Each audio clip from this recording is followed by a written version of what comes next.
Pedimos a vossa bênção para a caminhada das nossas igrejas em sua missão de manter vivas a fé, a tradição e culturas armênias.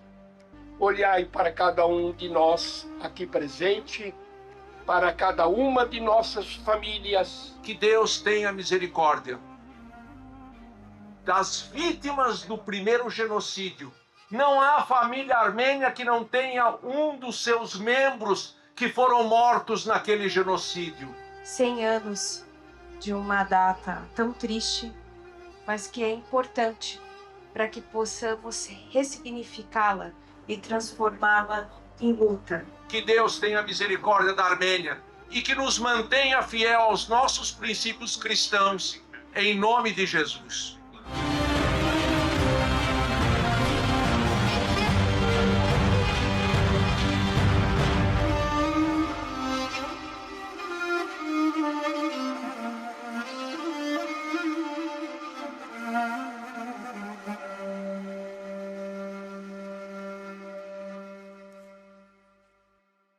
Contexto histórico. A etnia armênia e a expansão do Império Turco-Otomano, de 1299 a 1922. Esse é o Cáucaso, onde fica o Planalto Armênio, onde os armênios moram desde as primeiras famílias, bisnetos do bisneto de Haik. Nós já fomos pagãos e zoroastristas. Cultuávamos o fogo, o sol, a água, a lua e a natureza. Os armênios são autóctones do Cáucaso, de uma região que já pertenceu a vários impérios, como o Império Persa, o Império Romano, o Império Russo e o Império Otomano, que foi se tornar a Turquia no início do século XX. Não só os armênios, mas 30 outros povos também pertenciam a essa região, como búlgaros, albaneses, sérvios, georgianos, árabes cristãos e gregos ortodoxos. Os turcos vêm da montanha Altai, de uma região que se estende da Ásia Central à Sibéria. Inicialmente, os xamanistas, eles entram em contato com os muçulmanos, se convertem ao islamismo e se tornam os chamados turcos seljúcidas. No século XI, eles avançam em direção à Europa e ao Oriente Médio e chegam no Planalto Armênio. Conquistam a região aos poucos e com o Sultanato Otomano de Osman I, o Império Otomano surge e se expande. Os armênios, que sempre viveram aos pés do Monte Ararat, começam a sofrer violências sistemáticas, dando início à diáspora armênia. Nós somos da cidade de Urfa e o primeiro que veio para o Brasil foi o meu sogro e o meu pai, sem saber o que é Brasil, sem conhecer língua, sem conhecer ninguém, e se alojaram lá pela Rua 25 de Março, Rapagé, e ali começou a comunidade armênia naquele local. Além deles, é lógico, outras famílias fizeram a mesma coisa, porque o intuito dessa chacina toda era liquidar com os jovens cristãos para não crescer nem a raça e nem a religião. A Armênia, conhecida por ser um berço da civilização, é localizada na região do Cáucaso, uma região entre a Europa e a Ásia. Em 1915, o governo otomano, sob a liderança dos jovens turcos, implementou uma campanha sistemática de exterminação e deportação contra a população armênia. Cerca de 1,5 milhão de armênios foram mortos ou forçados a abandonar suas terras. As atrocidades incluíam massacres, marchas forçadas para o deserto e outras formas de violência brutal. Foi assim que começou o primeiro genocídio em massa do século XX. O que mais choca é saber que ali os cristãos foram perseguidos, eram tratados como lixo, que os turcos entravam nas lojas, arrebentavam tudo Então você imagina um pai de família que lutou, construiu um império, de repente vê todo aquele império dele destruído. Os pastores faziam as rotas de fuga, né? E no meio do deserto eles iam lá e pegavam as pessoas e matavam. Sob o silêncio do mundo, concomitante à guerra, os turcos passam a deportar os armênios em massa, dando início efetivo ao genocídio armênio. Abril, maio, junho e julho. São 60 mil pessoas expulsas de suas casas, de suas terras. São 2.000 pessoas mortas por dia. Leis de deportação, leis de expropriação e a organização especial permitem a violência contra os armênios. Afinal, uma família de armênios deportada significaria uma propriedade ou um comércio a ser ocupado pelos turcos. Os meus avós cruzaram o deserto, meus avós lutaram para ficarem vivos. Graças a eles eu estou aqui hoje. Então, eu acho que tudo isso tem que ser valorizado. Daronton, irem federnik gametroyov. Aí eu pedi tá, uri naftingo no resto. Eu acho que esse é o maior propósito das pessoas da minha geração, quererem passar para seus filhos e darem essa continuidade às nossas tradições, à nossa cultura, para ter fazido valer a pena os nossos avós terem sobrevivido. E uma coisa muito interessante é que sempre que eu via as fotos dos meus familiares ou de outras pessoas armênias e eu via os homens, eu olhava e falava, mas por que os homens estão vestidos iguais aos turcos, principalmente com aquele chapéu? E aí eu fui atrás para entender. E aí eu descobri que os homens, existia uma perseguição, né? Então você não podia aparentar armênio, você não podia aparentar cristão e nem armênio. Então, os homens eram quem saíam de casa. Então, os homens saíam para trabalhar, eles saíam para viajar, para negociar, e eles não podiam aparecer. Então, se eles fossem numa taverna, por exemplo, tomar um café, eles tinham que estar vestidos como turcos. Então, a vestimenta tradicional armênia masculina se perdeu, diferentemente do que aconteceu com as mulheres. Porque as mulheres, elas não saíam de casa para trabalhar, elas ficavam basicamente dentro de casa. E as casas não tinham janelas. Então, não se viu o que acontecia dentro das casas. Então, o taraz armênio, que é aquela vestimenta tradicional armênia, que se assemelha aos tapetes, que muitas vezes tem os mesmos tipos de desenhos, permaneceu muito mais do que com os homens.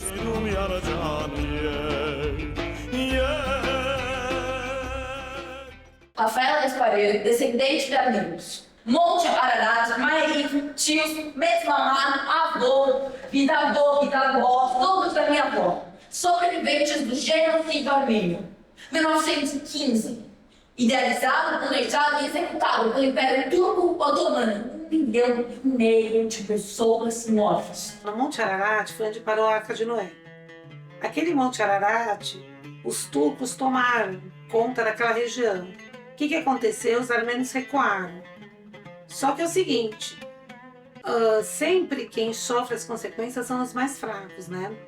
Então, a gente vê que o povo armênio é um povo manso, um povo alegre, mas eles querem o que é de direito deles, né? Eles querem a terra de volta deles. Mas os turcos, eles são aqueles guerreiros sanguinários, né? Eles querem o domínio da terra.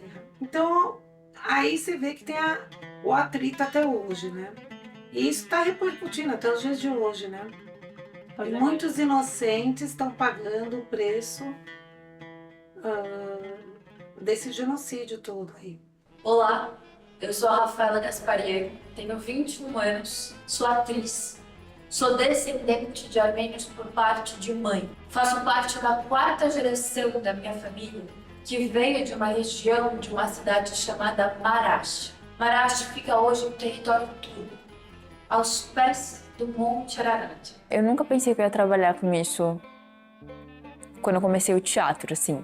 Eu acho que em algum momento isso ia se encontrar, sabe? Quanto mais o tempo foi passando e quanto mais eu fui me autoconhecendo e questionando as minhas raízes e a minha identidade, foi fomentando, foi aparecendo, mas não foi uma coisa que eu busquei, foi natural. Falar da Armênia no meu trabalho artístico foi uma maneira de revolta no meio de 2020, quando eu me deparei olhando e falando, caraca, vai acontecer o genocídio armênio de novo. E aí eu tava presa em casa porque tava pandemia e eu falei, o que eu faço? Eu preciso fazer alguma coisa.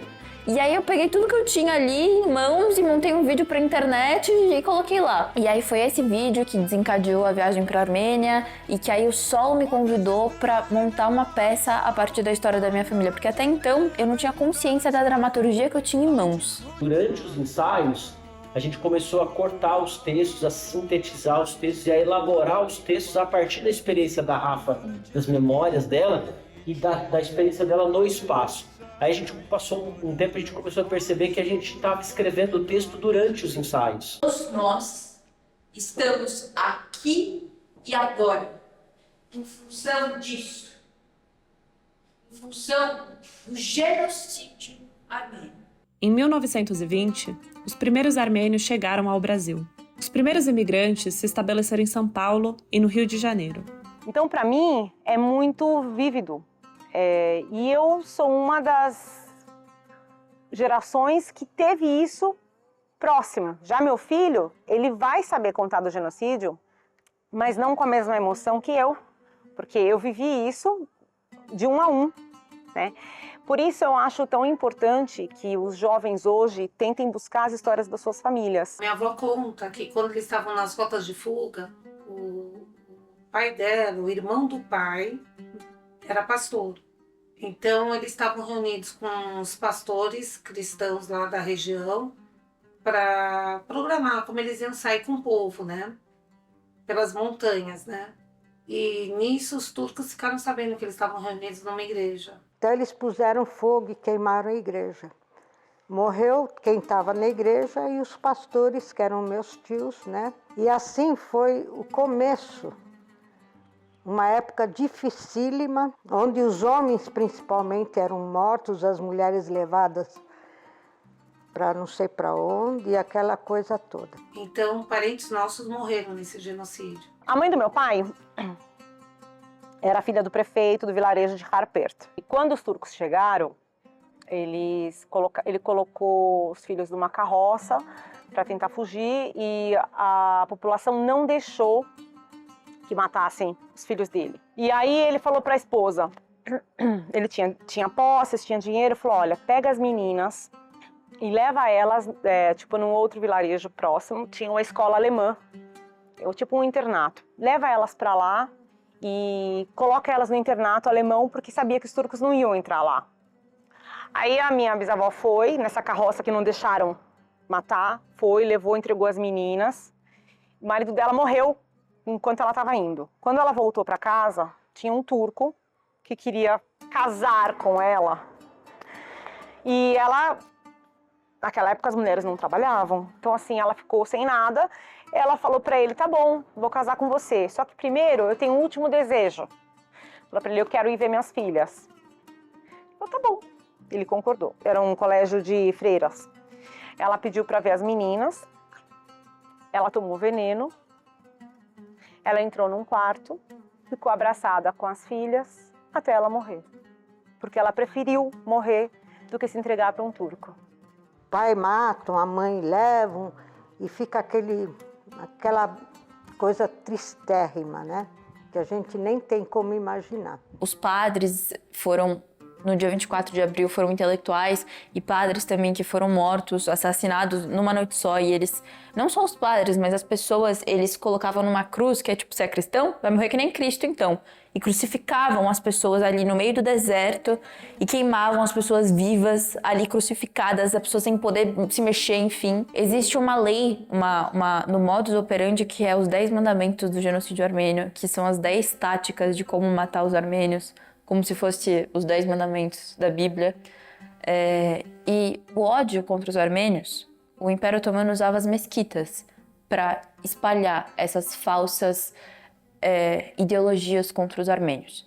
Então, eles faziam isso nas mesquitas, incentivavam os turcos por meio da religião a esse lugar do ódio, e foi uma coisa que fomentou o genocídio.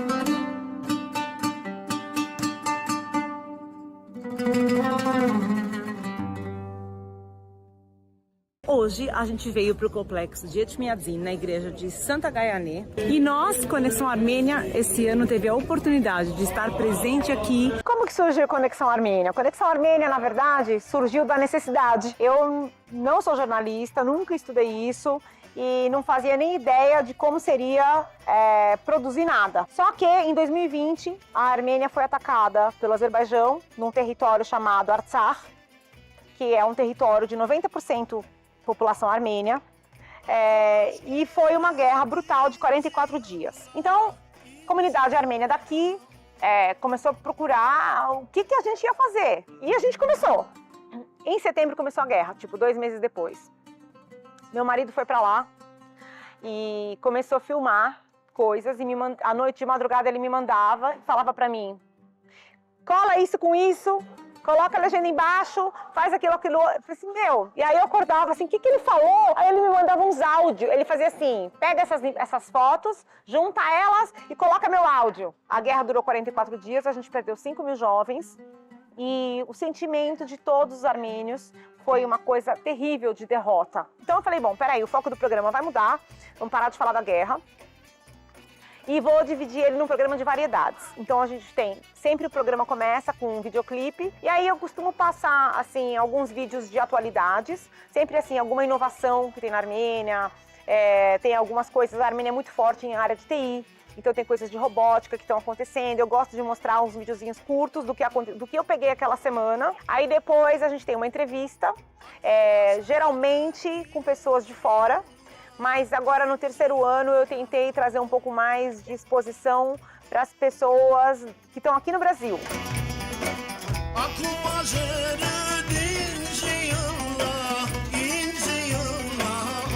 Então, e sobre o livro, eu entrevistei diversas famílias armênias, professores, enfim, fomos atrás de toda a pesquisa e, assim, cheguei à conclusão de que ia selecionar 4 famílias para contar as suas histórias no livro. Em uma dessas pesquisas, que não foram só as entrevistas das famílias que entraram aqui para o livro, eu conheci o seu Charles Apovian, que é quem escreveu o dicionário português-armênio. E ele foi uma das pessoas mais gentis que eu conheci na minha vida. Eu nunca vi um homem tão educado, tão culto. Ele recebeu diversas vezes, inclusive uma delas na casa dele, e eu nunca vou esquecer. A casa dele tinha um quarto só de biblioteca, mas com muitos livros, porque além de tudo ele fazia também traduções, um grande nome para a comunidade armênia. Ele ajudou muito, né, a nossa cultura. E assim, tive contato com as outras famílias, com as 4 famílias que a gente acabou selecionando. E todos me receberam muito bem, todos se emocionaram, todos ficaram muito felizes de poder compartilhar a história. Porque o genocídio armênio, os documentos, né, até hoje a negação por parte da Turquia faz com que esses relatos, essas memórias, esses acontecimentos, eles sejam, às vezes, até tidos como é verdade ou não. Então se coloca em jogo se isso foi verdade ou não.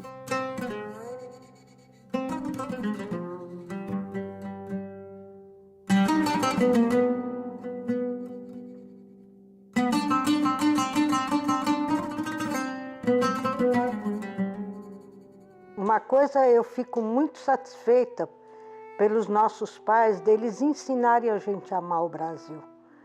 Nós temos um amor muito grande pelo Brasil. E quando eu era estudante no colegial, né, me convidaram para ser a porta-bandeira do desfile de 7 de setembro.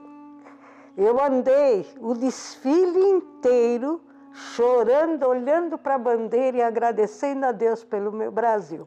A partir do momento em que eles não assumiram o que aconteceu em 1915, dá abertura para isso se repetir, se repetir, se repetir, se repetir. E vai repetir novamente enquanto o mundo estiver calado perante o que aconteceu, sabe? Foi um genocídio que aconteceu em Artsakh. O Azerbaijão quis terminar o serviço que começaram há 100 anos atrás. Meus inimigos, eu cresci sabendo que meus inimigos eram os turcos, que se acham dono do mundo, que se acha dono do território da Armênia e começa a matar todo mundo. Então, assim, aquilo foi muito, muito chocante, mas ao mesmo tempo despertou nesta quarta geração de diáspora um sentimento de, opa. E o Aliyev tá com falas, sempre teve essas falas, ele fala de recuperar a parte ocidental do Azerbaijão, que é toda a parte sul da Armênia. Então, daqui a pouco, a gente vai estar vendo mais ataques já, assim. A gente está falando em relação a poder e a dinheiro. É a Turquia e o Azerbaijão e a Armênia, que é um micropaís que... Durante a guerra, mais de 100 mil armênios deixaram suas casas em Artsakh. Cerca de 5 mil soldados armênios foram exterminados durante o conflito. Os jovens começaram a ver que todas as nossas células de necessidade de sobrevivência foram ativadas. Ameaça. Existem pessoas querendo que eu não exista. Então você percebe que no mundo inteiro os armênios começaram a correr perigo, não só quem estava lá. E eu acho que a gente, como uma geração de armênios da quarta geração, assim, é o momento da gente gritar mais alto, assim. Porque a gente já tinha essa ferida do que aconteceu em 1915. De uma impotência, assim, de você olhar e falar, ok, todo 24 de abril, todo mundo se reunindo lá, gritando, falando reconheço o genocídio há 109 anos. Mas eu acho que tem que ter essa revolta para mover, eu acho que tem que ter esse lugar de falar de Artsakh, de falar do que aconteceu em 1915, de falar que Hitler, quando ele foi perguntado sobre as consequências políticas do Holocausto, quando ele foi invadir a Polônia, o silêncio do mundo perante o que aconteceu com os armênios inspirou ele a fazer isso. E inspira hoje outros governos ditadores, porque se você for ver, é a mesma, o modus operandi é quase o mesmo. Essa coisa que fica no limbo da história, no sentido do reconhecimento internacional, de foi, não foi, não foi, essa é talvez uma das fake news mais bem contadas do ponto de vista histórico, você entendeu? Porque funcionou. O sangue sempre fala mais alto, né? Então, onde tiver alguém com o mesmo sangue que o teu, a intimidade continua. E é uma coisa muito bonita você poder encontrar alguém 100 e poucos anos depois e falar, a gente sobreviveu e a gente tá aqui. De usar o que eu tenho em mãos para tentar não ficar em silêncio diante de tudo que aconteceu e que acontece.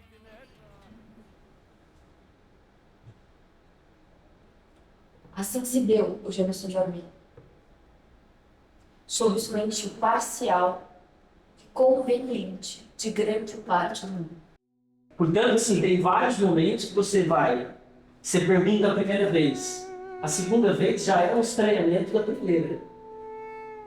E você pode ver, por exemplo, de fazer um recorte só através dessas perguntas. Que momentos você... conecta o outro. Que momentos você pode fazer essas perguntas de novo? Tá. Ao longo do texto, você entendeu? Ao longo das cenas.